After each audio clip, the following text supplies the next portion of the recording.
What if the richest people in America weren't actually as rich as they seem? This has nothing to do with losing money.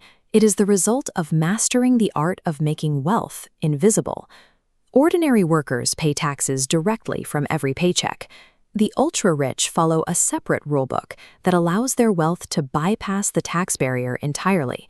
Their assets flow into private islands, shell companies, and secret trusts, financial structures that remain foreign to the average taxpayer. When a headline announces a tech founder is worth $50 billion, we often imagine that sum sitting in a checking account. In reality, many billionaires appear cash poor on paper. That $50 billion is typically tied up in company stock, private equity, and real estate. The fortune is entirely illiquid.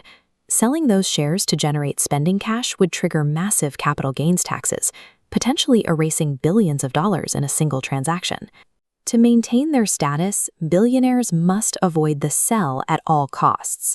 They fund their lifestyles through alternative mechanisms that never generate taxable income.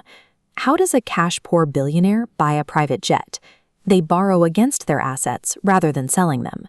They take their billions in company stock to a bank and use those shares as collateral. In return, the bank provides hundreds of millions of dollars in liquid cash. Under current law, the IRS cannot tax this money because loans are not classified as income.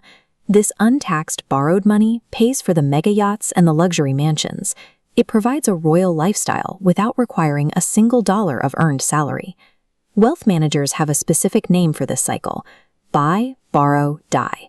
An individual buys assets, borrows against them for decades, and upon their death, specific tax rules can reset the value of those assets for their heirs. This effectively wipes away the deferred capital gains tax. Leveraging debt allows the ultra-rich to exercise massive spending power while appearing poor on their tax returns. Accessing untaxed cash is only the first step.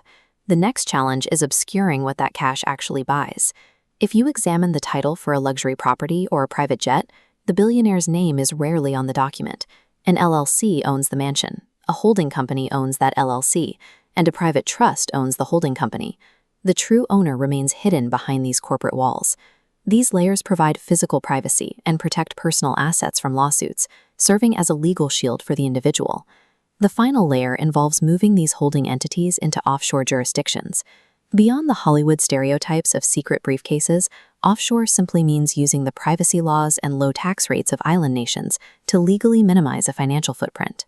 By atomizing a fortune into faceless entities across the globe, billionaires make their true wealth nearly impossible to trace. That hypothetical $50 billion is not a mountain of cash. It is a network of leveraged debt, nested LLCs, and offshore trusts. This raises a difficult question regarding fairness.